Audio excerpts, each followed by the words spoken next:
बात 1983 की है।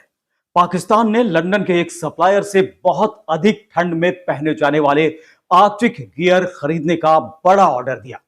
इसमें बर्फीले कपड़े और जैकेट शामिल होते हैं। संयोग देखिए, भारतीय सेना भी उसी सप्लायर से कपड़े खरीदती थी, इसलिए भारत को भनक लग गई कि पाकिस्तान सियाचिन पर कब्जे की साजिश रच रहा है। भारत को अपने खुफिया तंत्र से यह फौरन पता चल गया कि पाकिस्तान सियाचिन पर कब्जा करने के लिए ऑपरेशन अबाबिल की तैयारी कर रहा है, और यह भी कि वो 17 अप्रैल 1984 के आसपास वहां फौज भेजने वाला है।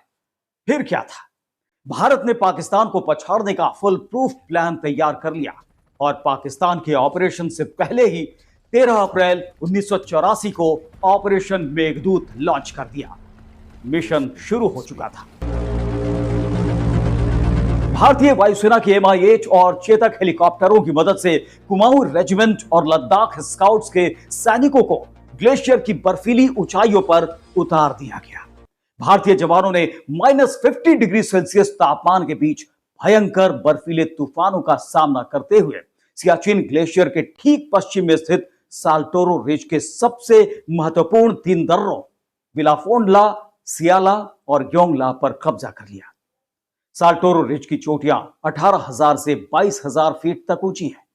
इस पर कब्जा होने से पाकिस्तानी सेना की हर हलचल पर सीधी नजर रखी जा सकती है, जबकि पाकिस्तान को नीचे से सियाचिन ग्लेशियर दिखाई भी नहीं देता। साल्टोरो रिज पाकिस्तान के कब्जे वाले गिलगित बाल्टिस्तान और चीन के कब्जे वाले अक्साई चीन के बीच एक प्राकृतिक दीवार की तरह काम करती है। अगर पाकिस्तान इस रिज पर कब्जा कर लेता तो वह चीन के साथ मिलकर लद्दाख को उत्तर की तरफ से पूरी तरह घेर सकता था। सामरिक रूप से इतना महत्वपूर्ण साल्टोरो रिज के तीनों मुख्य दर्रों पर नियंत्रण हासिल कर भारत ने सियाचिन में प्रवेश करने वाले सभी रास्तों को हमेशा के लिए बंद कर दिया। पाकिस्तान को जब यह खबर मिली तो उसके होश फाख्ता हो गए, और जब तक पाकिस्तानी फौज वहां पहुंचती तब तक भारत साल्टोरो रिज की ऊंची चोटियों पर अपनी स्थिति मजबूत कर चुका था। और तब से लेकर आज तक लगभग 1000 वर्ग मील का सियाचिन ग्लेशियर भारत के नियंत्रण में है, जहां से भारतीय सेना पाकिस्तान के साथ साथ चीन की हरकतों पर भी पैनी नजर रखती है।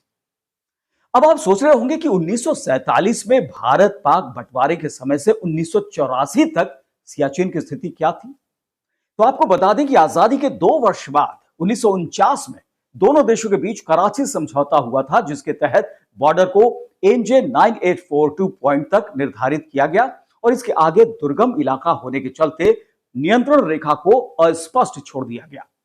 उस इलाके के बारे में सियाचिन, रिमो और बाल्टोरो ग्लेशियरों को उद्धृत करते हुए कहा गया कि नियंत्रण रेखा NJ 9842 पॉइंट से उत्तर में ग्लेशियरों तक निर्धारित है।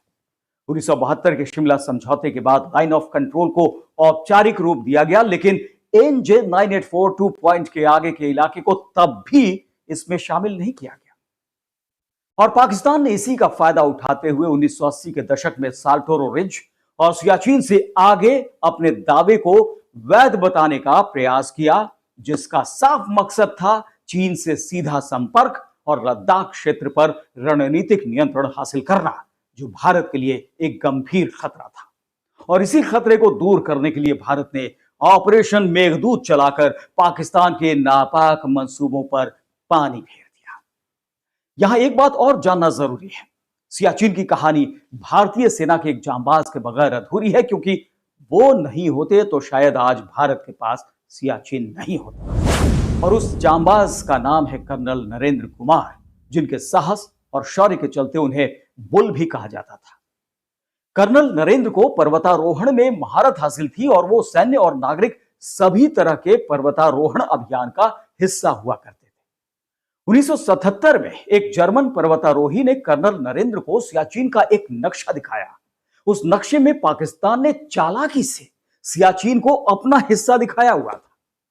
दरअसल पाकिस्तान ने विदेशी पर्वतारोहियों को सियाचिन के रास्ते ट्रैकिंग की इजाजत देना शुरू कर दिया था, जिससे दुनिया को दिखाया जा सके कि सियाचिन पर उसका नियंत्रण है। कर्नल नरेंद्र ने पाकिस्तान के मंसूबे को फौरन ताड़ लिया। उन्होंने अपने सीनियर्स को पाकिस्तानी साजिश और उसके नापाक इरादों से अवगत कराया। फटाफट हाई लेवल मीटिंग्स का दौर शुरू हो गया और कई दौर के बाद कर्नल नरेंद्र को 1978 में तैराम कांगड़ी चोटी पर एक गुप्त पर्वतारोहण अभियान पर रवाना कर दिया गया। शून्य से भी नीचे तापमान में वो बिना नक्शे के अपनी टीम के साथ आगे बढ़े। वहां उन्हें पाकिस्तानी सिगरेट के पैकेट्स, टीन के डिब्बे और पहाड़ों में इस्तेमाल होने वाली रस्सियां मिली। इससे साफ हो गया कि पाकिस्तानी सेना वहां लगातार आ जा रही है। कर्नल नरेंद्र ने लौटकर सारे सबूत के साथ अपनी रिपोर्ट सौंपी, जिसके आधार पर पाकिस्तानी सेना की साजिशों का पता लगा लिया गया। भारत की तैयारी शुरू हो गई। जवानों को सियाचिन जैसे हालात में ऑपरेशन की ट्रेनिंग दी जाने लगी और फिर जैसे ही लंदन में पाकिस्तान की तरफ से आर्कटिक गियर के ऑर्डर की भनक लगी और पाकिस्तान जब तक अपनी साजिशों, अपने नापाक इरादों को अंजाम दे पाता, उससे पहले ही भारतीय सेना ने ऑपरेशन मेघदूत के जरिए सियाचिन पर तिरंगा फहरा दिया। अगले वीडियो में हम आपको बताएंगे उस जांबाज फौजी की कहानी जिसने सियाचिन की बाजी हाथ से निकलने पर तिलमिलाते पाकिस्तान की सियाचिन पर कब्जे की एक और बड़ी साजिश को कैसे अपने फौलादी इरादों से नाकाम कर दिया। आप देखते रहिए के अनफिल्टर्ड की, क्योंकि यहां खबरें होती हैं बिना किसी फिल्टर के। नमस्कार।